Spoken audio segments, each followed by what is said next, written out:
तो हमने जो लास्ट क्लास थी उसके अंदर किसके बारे में, उसके अंदर हमने कलेक्टर बेस अभिविन्यास के बारे में हमने कंप्लीटली पढ़ लिया था कि उसमें जो आउटपुट के रूप में हमें जो धारा लाभ प्राप्त होता है उसके फॉर्मूले तक, जहां पे अल्फा की वैल्यू क्या आई थी, IC/IE आई थी। यहां तक हमने क्या किया था, लास्ट वाली क्लास में पढ़ लिया था। अब आज वाली जो क्लास होगी उसमें हम क्या पढ़ेंगे, उसी के अंदर आगे की तरफ जो अभिविन्यास सेकंड टाइप का अभिविन्यास है आपके उभयनिष्ठ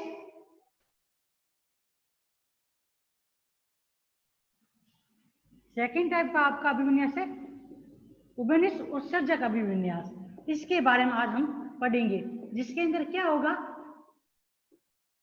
जिसके अंदर उसी की तरह उभयनिष्ठ आधार की तरह इस कंडीशन के अंदर ओनली फॉर चेंज इतना सा होगा कि यहाँ पे जो अब कॉमन टर्मिनल होगा वो कौन सा कॉमन टर्मिनल होगा, उत्सर्जक कॉमन टर्मिनल होगा। मतलब उत्सर्जक से न तो कोई भी संकेत अंदर की तरफ प्रवेश करेगा, न ही कोई संकेत उत्सर्जक से क्या जाएगा, बाहर की तरफ जाएगा। तो उसका अभी मैं जो डायग्राम बनाऊंगा उससे आपको ये पता चल जाएगा कि किस प्रकार से उत्सर्जक जो है वो क्या किया जाता है, ट्रांजिस्टर के अंदर कॉमन लिया जाता है।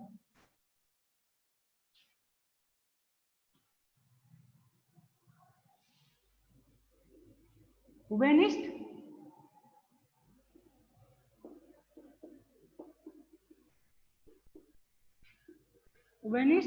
उत्सर्जक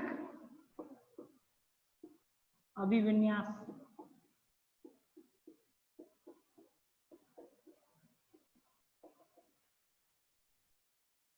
इसकी डेफिनेशन क्या हो सकती है या इस अभिविन्यास में होता क्या है उसके बारे में आप लोगों को पहले बता देता हूं, जिससे क्या आपको ये पता चल जाएगा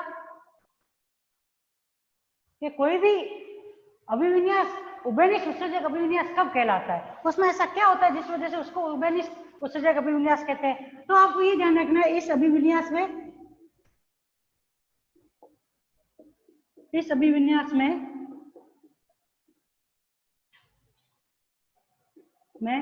उत्सर्जक को निवेशी तथा निर्गत टर्मिनल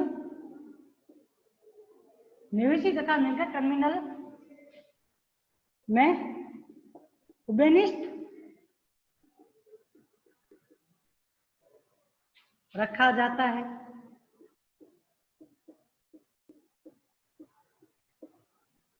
तथा निवेशी संकेत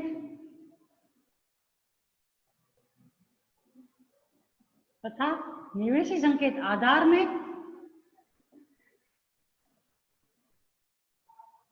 पर तथा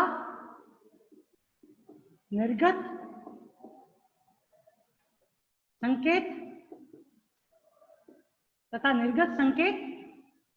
संग्राहक पर प्राप्त होते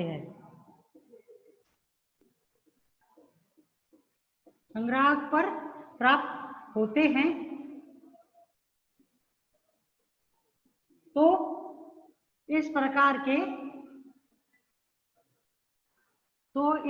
के अभिविन्यास को हम कैसा अभिविन्यास बोलेंगे, तो इस प्रकार के अभिविन्यास को कॉमन इमीटर या फिर उभयनिष्ठ उत्सर्जक अभिविन्यास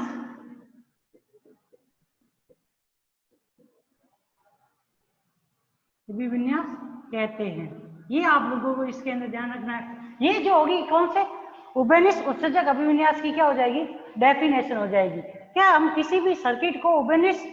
उत्सर्जक अभिविन्यास कब कहेंगे, जब उसमें क्या हो, उत्सर्जक का जो टर्मिनल है उत्सर्जक वाली परत क्या हो जाती है, निवेशी तथा निर्गत टर्मिनल के मध्य में क्या आ जाती है, उभयनिष्ठ हो जाती है या फिर कॉमन हो जाती है। तथा उसी के साथ में जो हमें निवेशी संकेत है वो किसके ऊपर प्राप्त हो, आधार पर, तथा निर्गत संकेत किसके ऊपर प्राप्त हो, संग्राहक के ऊपर प्राप्त हो। तो उस कंडीशन में इस प्रकार के अभिविन्यास को हम कैसा अभिविन्यास बोलेंगे, उभयनिष्ठ उत्सर्जक अभिविन्यास बोलेंगे।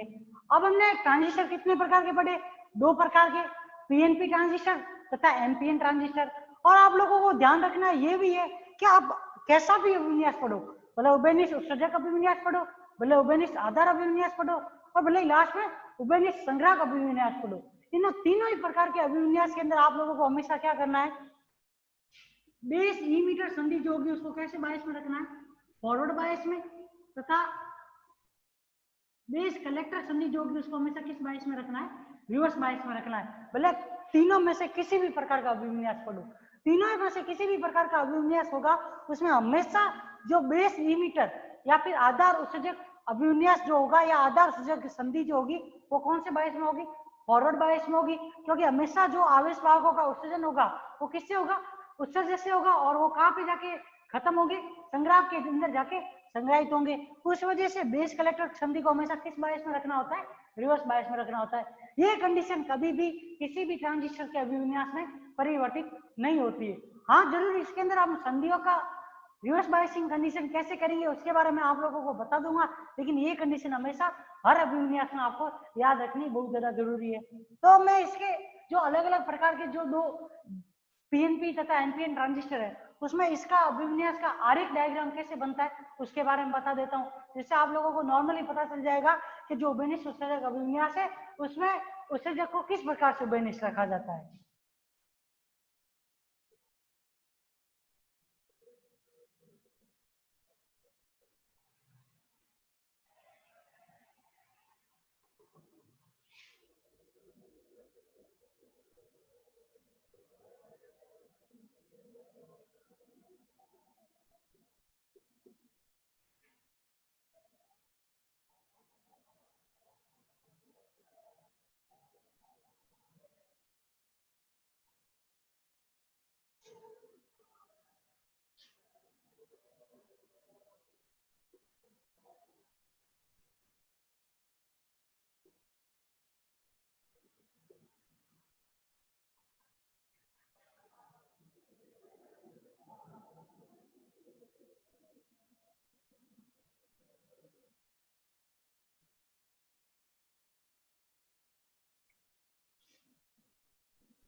ये इस प्रकार से माइनस प्लस ये जो संधि है उसमें आप देख रहे हो कि यह जो ये ट्रांजिस्टर का डायग्राम है उसके अंदर क्या है, उभयनिष्ठ उत्सर्जक तथा आधार। ये जो उभयनिष्ठ के रूप में कौन सा है, क्या आ गया उभयनिष्ठ के रूप में, यहाँ पे जो दोनों ही सर्किट है उनके अंदर कॉमन के रूप में, उनके अंदर कॉमन के रूप में क्या आ गया, उत्सर्जक कॉमन के रूप में आ गया। और साइड में आप दोनों तरफ ही देखोगे, इधर की तरफ और इधर की तरफ, तो आप इधर की तरफ का जो संधि है वो कौन सी, बेस इमीटर संधि हो जाएगी, जिसको हमको किस में बदलना है, फॉरवर्ड बायस में। और दूसरी VCE है वो किस बायस में हो जाती है, रिवर्स बायस में हो जाती है। इसको रिवर्स बायस में करेंगे तो अपने आप कलेक्टर बेस संधि भी क्या हो जाएगी, रिवर्स बायस के अंदर आ जाएगी। उसके बारे में भी मैं बता दूंगा कि वो कैसे रिवर्स बायस में आएगी, तो हमें उसके बारे में भी हमें पता चल जाएगा। तो ये तो सर्किट डायग्राम किसका हो गया, पीएनपी ट्रांजिस्टर का हो गया। अब हमें ऐसा कैसा आरेख का सर्किट डायग्राम किसके बारे में पढ़ना है, एनपीएन ट्रांजिस्टर के बारे में भी पढ़ना है।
ये तो इन दोनों के क्या हो जाएंगे, सर्किट डायग्राम हो जाएंगे। या फिर आप ये कह सकते हो जो आलेख के रूप में, एक किसी भी आरेख के रूप में अगर हम किसका बनाना चाहे, डायग्राम बनाना चाहे, उभयनिष्ठ उत्सर्जक अभिविन्यास का, तो उस उभयनिष्ठ उत्सर्जक अभिविन्यास का डायग्राम कैसा होगा, इस प्रकार का डायग्राम होगा वो। तो ये आप लोगों को ये नॉर्मल इसके डायग्राम है, जो सर्किट डायग्राम है, उसको याद रखना बहुत ज्यादा जरूरी है। अगर ये याद रह जाते हैं तो इसकी सहायता से हम क्या कर सकते हैं, किसी भी उभयनिष्ठ उत्सर्जक अभिविन्यास के जो सर्किट डायग्राम होगा उसको भी इजीली बना सकते हैं, और उसमें किस प्रकार से कौन सा साइड या कौन सा संधि या कौन सा भाग जो है वो फॉरवर्ड बायस में होगा और कौन सा भाग रिवर्स बायस में होगा, ये भी हमको इजीली याद रह जाएगा।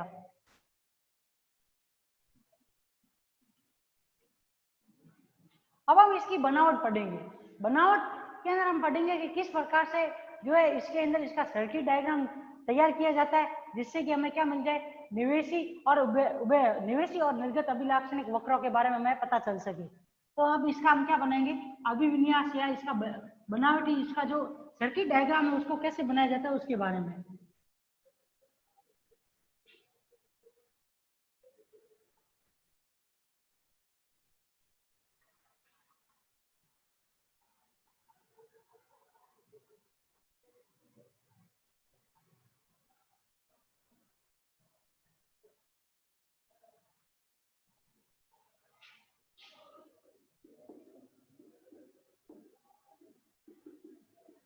बनावट में हमें ये ध्यान रखना है कि सेम वही की वही चीज, जब हम इस सर्किट या इस ट्रांजिस्टर का उपयोग करते हैं संकेतों के प्रवेदन के रूप में, तो उस कंडीशन में इसमें कितनी करंट इनपुट हुई या कितनी करंट आउटपुट हुई, तो उसके लिए हमें क्या करना पड़ेगा, इस सर्किट डायग्राम में श्रेणी क्रम में किसको लगाना पड़ेगा, अमीटर्स को लगाना पड़ेगा। उन अमीटर्स में किस प्रकार के अमीटर होंगे, मिली अमीटर होंगे या फिर माइक्रो अमीटर होंगे, उनके बारे में भी हमें पता होना चाहिए। कि अगर मान लो कि कोई भी अगर निवेशी धारा के रूप में आधार धारा जा रही है, तो आप लोगों को मालूम होना चाहिए आधार जो होता है उसमें डोपिंग कैसी की जाती है, अपमिश्रण कैसा किया जाता है, न्यूनतम अपमिश्रण किया जाता है। तो उस कंडीशन में अगर मान लो कि आधार के रूप में धारा प्रवेश कर रही है, तो आधार के लिए जो माइक्रोमीटर लगेगा, आधार के लिए जो भी धारा मापने के लिए मीटर लगेगा अमीटर, वो कौन सा अमीटर होगा, माइक्रोमीटर। इसका कारण ये होता है क्योंकि आधार के कारण जो धारा उत्पन्न होती है वो बहुत ही अल्प होती है, जिसका मान बहुत ही कम होता है। उस वजह से आधार की धारा को मापने के लिए जब भी ट्रांजिस्टर के अंदर श्रेणी क्रम में कोई भी अमीटर लगाया जाता है तो वो माइक्रोमीटर के रूप में लगाया जाता है। परंतु उत्सर्जक तथा संग्राहक के अंदर आवेश वाहकों की संख्या बहुत अधिक होने के कारण वहां से धारा बहुत अधिक उत्पन्न होती है। धारा बहुत अधिक उत्पन्न होने के कारण वहां पे किसका यूज किया जाता है, मिली अमीटर का उपयोग किया जाता है। ये इन दोनों के अंदर अलग अलग प्रकार के अमीटर यूज करने का कारण होता है। अब हम जो इसका सर्किट डायग्राम होगा उसमें मैं पहले तो आपको ये बता दूं, क्या निवेशी धारा कौन सी होगी इसमें,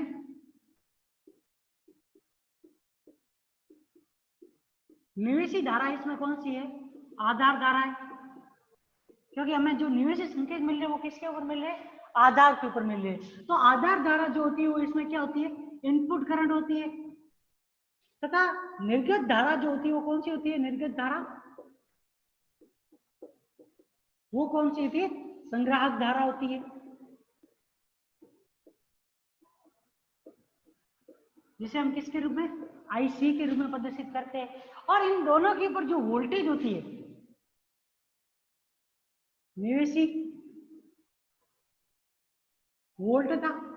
वो क्या होती है, निवेशी वोल्टता जो होती है वो आपके VBE के रूप में होती है, तथा इसके अंदर जो निर्गत वोल्टता होती है उसका मान क्या होता है, वो होता है VCE के रूप में। क्योंकि यहाँ पे जो हम आउटपुट के रूप में वोल्टेज अप्लाई करें वो किसके किसके बीच में, कलेक्टर तथा किसके बीच में, उत्सर्जक के बीच में उस आउटपुट वोल्टेज को अप्लाई कर रहे हैं। और दूसरी चीज आप लोगों को ये ध्यान रखना है, जब भी हम इसका सर्किट डायग्राम बनाएंगे तो उस कंडीशन में धारा को मापने के लिए, संग्राहक तथा आधार धारा को मापने के लिए अमीटर, माइक्रो अमीटर तथा मिली अमीटर को क्या करेंगे, मिली अमीटर को ट्रांजिस्टर के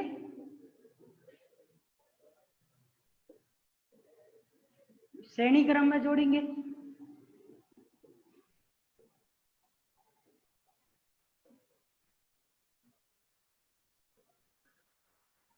और निर्गत और निवेशी वोल्ट था, हमें कितनी वोल्टेज अप्लाई करनी है जिसकी वजह से हमारे सर्किट है वो फॉरवर्ड बायस में या रिवर्स बायस में परिवर्तित हो जाए। तो उसके लिए जो हम दो बैटरियां लगाएंगे, एक VBB तथा एक VCC बैटरी जो लगाएंगे, उस बैटरी से निवेशी वोल्टता या निर्गत वोल्टता का कितना मान हमें देना है वो ज्ञात करने के लिए हम बैटरी को या फिर किसी भी वोल्ट मीटर को क्या लगाएंगे, वोल्ट मीटर को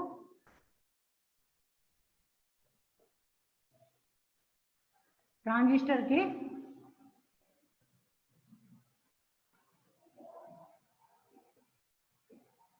समांतर क्रम में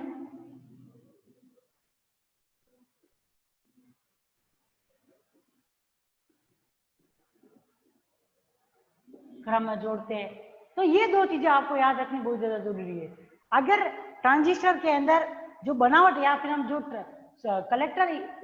सॉरी कॉमन उत्सर्जक अभिविन्यास का यूज कर रहे हैं, तो उसमें जो इनपुट धारा होती है वो कौन सी होती है, IB आधार धारा, आउटपुट धारा कौन सी होती है, IC संग्राहक धारा, और निवेशी वोल्टेज होता है वो बेस इमीटर वोल्टेज तथा निर्गत वोल्टेज होता है कलेक्टर इमीटर वोल्टेज होता है। तो इन तीनों चारों वैल्यू को अगर इन चारों वैल्यू का मान हमें पता करना है तो उस कंडीशन के अंदर हमें क्या करना पड़ेगा, उस कंडीशन में हमें जो धारा को मापना है तब उस कंडीशन में माइक्रोमीटर तथा मिलीमीटर को क्या करना पड़ेगा, ट्रांजिस्टर के श्रेणी क्रम में जोड़ना पड़ेगा तथा निवेशी वोल्टता तथा निर्गत वोल्टता को मापना है तो उन दोनों को मापने के लिए हमको वोल्ट मीटर को क्या करना पड़ेगा, ट्रांजिस्टर के समांतर क्रम में जोड़ना पड़ेगा। ये दो चीजें इसकी बनावट के अंदर हमें ध्यान रखना बहुत ज्यादा जरूरी होगा। अब हम इसका सर्किट डायग्राम बनाएंगे जिससे आपको ये पता चल जाएगा कि किस प्रकार से हम श्रेणी क्रम में जोड़ेंगे या किस प्रकार से हम समांतर क्रम में जोड़ते हैं, उसके बारे में भी आपको पता चल जाएगा।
ये इसका सर्किट डायग्राम है। अब आप यहाँ पे देखो, ये ट्रांजिस्टर है,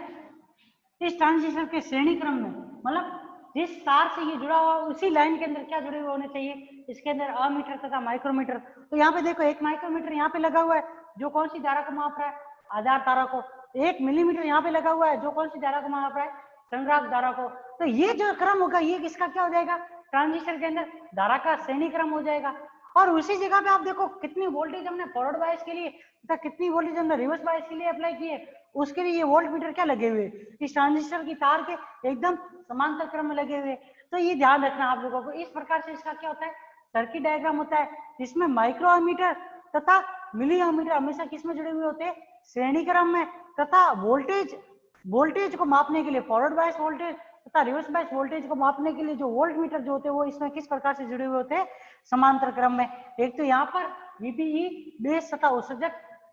संधि के बीच में, और दूसरा वीसीई संग्राहक तथा उत्सर्जक संधि के बीच में होता है। अब इसमें सवाल यह उठता है कि आप लोग वो मैंने ये बताया था कि जो कलेक्टर बेस संधि जो होती है उसको क्या करना पड़ता है, रिवर्स बायस करना पड़ता है। कलेक्टर और बेस संधि मतलब इस संधि को हमको क्या करना पड़ेगा, रिवर्स बायस करना पड़ेगा। यह रिवर्स बायस इस ट्रांजिस्टर में किस प्रकार से होती है, लेकिन हम तो यहाँ पे तो लगा तो ओनली फॉर कलेक्टर इमीटर रहे हैं, तो यहाँ पे तो इसका मान क्या हो जाएगा, इसका मान अधिक होता है या इसका मान अधिक होता है, किस वजह से यहाँ पे कलेक्टर इमीटर संधि जो है वो क्या होती है, रिवर्स बायस होती है। उसके ऊपर भी एक क्वेश्चन पूछा जाता है कि उभयनिष्ठ उत्सर्जक अभिविन्यास में आधार संग्राहक संधि को हम किस प्रकार से क्या करते हैं, उत्क्रम बायसिस करते हैं। इसके ऊपर भी कभी कभी 1-2 नंबर का क्वेश्चन पूछ लेते हैं। तो हम अब उस क्वेश्चन का सॉल्यूशन या उस क्वेश्चन को कैसे सॉल्व करते हैं उसके बारे में मैं आपको लोगों को अभी बता दूंगा कि किस प्रकार से हम क्या करते हैं, उत्सर्जक आधार संग्राहक संधि को हम किस प्रकार से रिवर्स बायस करते हैं उसके बारे में भी मैं अभी आपको बता दूंगा, जिससे इसके बारे में भी हमें पता चल जाएगा कि जब हम कलेक्टर इमीटर को लगा रहे हैं वोल्टेज, उस वजह से भी ये वोल्टेज किस प्रकार से या ये संधि जो है कलेक्टर बेस संधि जो है वो किस प्रकार से फॉरवर्ड बायस के अंदर बदलती है।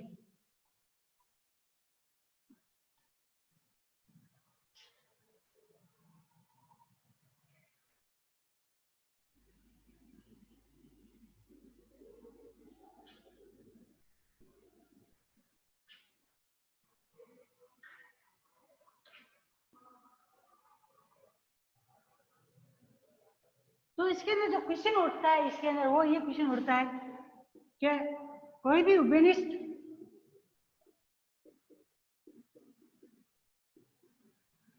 उत्सर्जक अभिविन्यास में उभयनिष्ठ उत्सर्जक अभिविन्यास में उभयनिष्ठ उत्सर्जक अभिविन्यास में आधार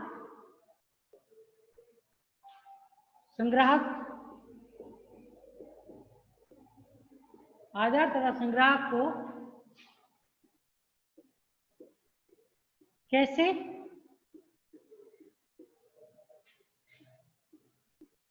उत्क्रम बायसित किया जाता है, ये हमको पता करना है। तो इसको बताने से पहले मैं आप लोगों को ये कह दूं कि जब आप लोग पीएन संधि डायोड पढ़ते थे तो उस कंडीशन में ये रिवर्स बायस कब होता था, ये रिवर्स बायस उस कंडीशन में होता था जब यहाँ पे क्या आ जाए प्लस और यहाँ पे माइनस, या फिर हम ये कह सकते हैं कि एन के ऊपर वोल्टेज का मान अगर पी की तुलना में अधिक हो जाता है, किसके ऊपर, एन के ऊपर वोल्टेज का मान पी की तुलना में अधिक हो जाता है, तो उस कंडीशन में ये बायस कैसा होता है, उत्क्रम बायस हो जाता है। क्या ध्यान रख रहा है, एन पर विभव या वोल्टता का मान P से अधिक हो।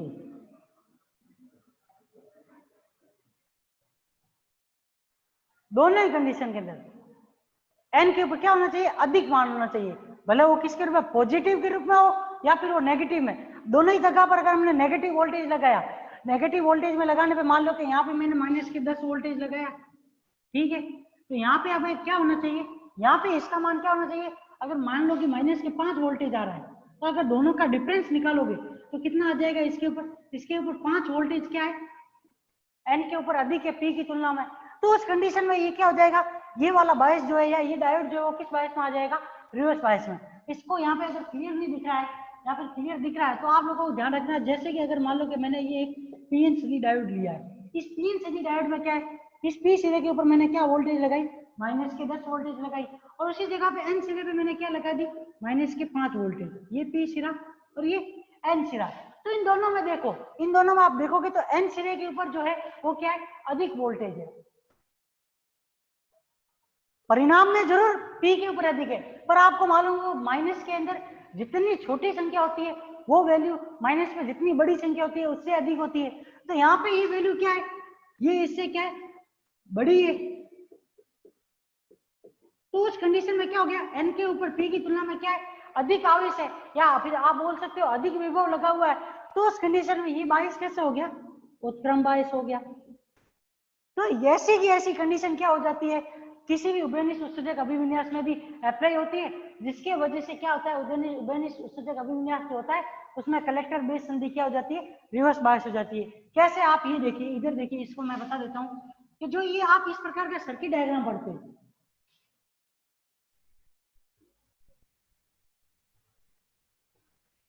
पी एन तथा P,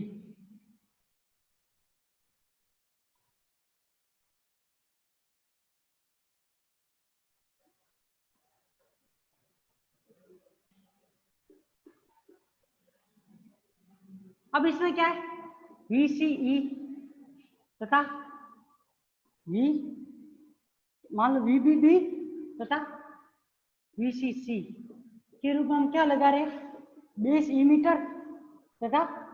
collector base, collector emitter के रूप में हम क्या लगा रहे हैं, इसके अंदर वोल्टेज अप्लाई कर रहे हैं बैटरी से। तो उस कंडीशन में क्या होता है, उस कंडीशन में ये होगा कि जैसे जैसे जैसे आप यहाँ पे बेस इमीटर संधि को क्या करते हो, फॉरवर्ड बायस करते हो, तो उस कंडीशन में क्या होता है, ये वैल्यू क्या होती है, एक फिक्स वैल्यू होती है, इसका कोई लेना देना नहीं। अब हमें क्या करना है, इस संधि को क्या करना पड़ता है, रिवर्स बायस करना है। इसको रिवर्स बायस करेंगे तो ये अपने आप ही क्या हो जाती है, रिवर्स बायस हो जाती है। तो उस कंडीशन में वैल्यू का क्या कंडीशन होती है, जो ये बेस इमीटर के ऊपर, या जो ये बेस है, ये वाला बेस का सिरा क्या है, इस बैटरी से जुड़ा हुआ है VBB से, और ये वाला सिरा किससे जुड़ा हुआ है, कलेक्टर से VCC बैटरी से जुड़ा हुआ होता है। तो यहाँ पे ये जो वैल्यू लगाई जाती है VBE द्वारा किसके ऊपर, इस आधार के ऊपर, ये वैल्यू क्या होती है, 0.7 माइनस के 0.7 के रूप में, या फिर माइनस के 0.3 के रूप में होती है। और यहाँ पे जो ये बैटरी जो होती है उसके ऊपर इसकी वैल्यू क्या होती है, लगभग 1 वोल्ट या फिर 2 वोल्ट के रूप में माइनस के अंदर। तो उस कंडीशन में क्या है, इधर वाला जो पी सिरा है उसके ऊपर इसकी तुलना में क्या है, परिमाण में तो बहुत अधिक मात्रा में वोल्टेज लगा हुआ है, पर है तो इसकी तुलना में एन सिरे की तुलना में कम होता है। उस वजह से ये सिरा क्या हो जाता है, रिवर्स बायस के अंदर परिवर्तित हो जाता है। आप लोगों को ये ध्यान रखना है कि जो बेस वाला, जो बेस का सिरा VBB बैटरी से जुड़ा हुआ होता है, उसके द्वारा कम वोल्टेज अप्लाई किया जाता है आधार के ऊपर परिमाण के रूप में। और यहाँ पे VCE सिरे द्वारा जो पी सिरा है संग्रह का, उसके ऊपर VCC बैटरी के द्वारा अधिक वोल्टेज अप्लाई किया जाता है। लेकिन दोनों ही होते हैं किसके रूप में, नेगेटिव रूप में होते हैं। तो उस वजह से यहाँ पे नेगेटिव में जो कम वैल्यू होती है वो यहाँ वाली नेगेटिव वैल्यू की अधिक वाले मान की तुलना में अधिक होती है। उस वजह से एन सिरा जो होता है उसके ऊपर विभव का मान क्या हो जाता है, पी सिरे की तुलना में अधिक हो जाता है। और एन सिरे पे जो विभव या वोल्टा का मान पी सिरे की तुलना में अधिक हो जाता है। तो उस कंडीशन के अंदर जो पीएनपी संधि डायोड जो होता है वो किसकी तरह बिहेव करता है, रिवर्स बायस की तरह बिहेव करता है। तो यहाँ पे जो ये एन सिरा है या आधार वाला एन सिरा है उसके ऊपर संग्राहक वाले पी सिरे की तुलना में अधिक विभव होता है। उस वजह से ये सिरा जो संग्राहक सॉरी आधार संग्राहक संधि जो होते हैं हो जाती है, वो किस में बदल जाती है, रिवर्स बायस कंडीशन में बदल जाती है। तो इसके बारे में मैं एक थ्योरी के रूप में आप लोगों को बता रहा हूँ, लिख रहा हूँ, लेकिन मैंने साथ में आप लोगों को यह भी बता दिया कि यह संधि जो है वो रिवर्स बायस में क्यों होती है। इसका कारण ये होता है कि जो VBB बैटरी होती है उसके द्वारा VCC बैटरी की तुलना में एन सिरे के ऊपर क्या दिया जाता है, कम वोल्टेज दिया जाता है। किसकी तुलना में, VCC की तुलना में परिमाण में कम दिया जाता है, परंतु नेगेटिव साइन होने के कारण एन सिरे के ऊपर पी सिरे की तुलना में अधिक विभव आ जाता है। उस वजह से पीएनपी संधि या जो ये बेस कलेक्टर संधि जो होती है वो किसमें बदल जाती है, रिवर्स बायस में बदल जाती है।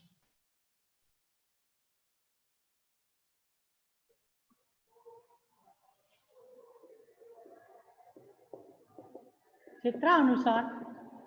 जो मैंने डायग्राम बनाया था उसके अनुसार, चित्रानुसार आधार व संग्राहक, आधार व संग्राहक दोनों अपने परिपथ में अपने परिपथों की बैटरी VBB तथा वह VCC के ऋणात्मक सिरे पर जुड़े होते हैं।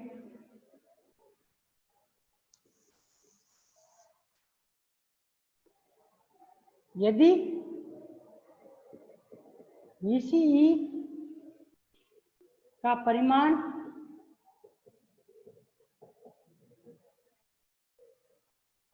से मतलब जो आपकी पॉजिटिव या नेगेटिव वैल्यू उसके ऊपर है,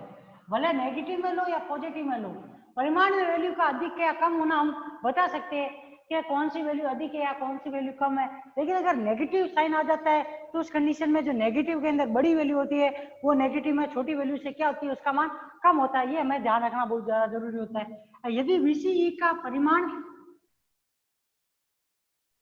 VBB या VBE से अधिक हो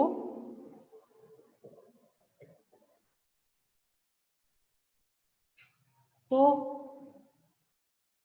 आधार N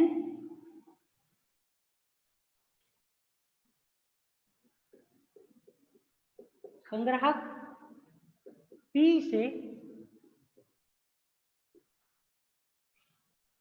कम ऋणात्मक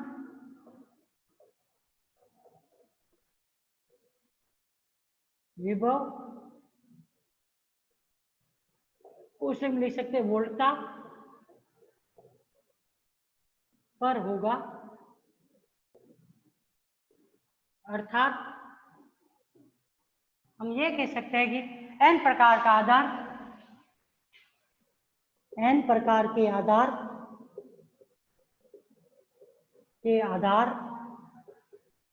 पर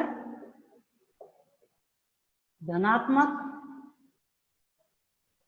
n प्रकार के आधार पर धनात्मक विभव P प्रकार के संग्राहक से क्या हो जाता है, से n प्रकार के आधार पर धनात्मक विभव P प्रकार के संग्राहक से के विभव से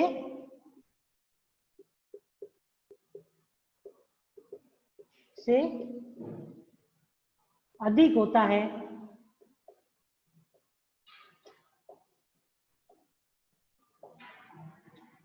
अतः कलेक्टर बेस संधि किसकी तरह बिहेव करेगी, रिवर्स बायस हो जाती है। रिवर्स बायस होने का कारण क्या हो जाएगा कि जब धनात्मक विभव का मान क्या हो जाए, धनात्मक विभव का मान किसके ऊपर अधिक हो जाए, P सिरे के ऊपर कम तथा N सिरे पे अधिक होगा, तो उस कंडीशन के अंदर वो संधि क्या हो जाएगी, रिवर्स बायस के अंदर बदल जाएगी।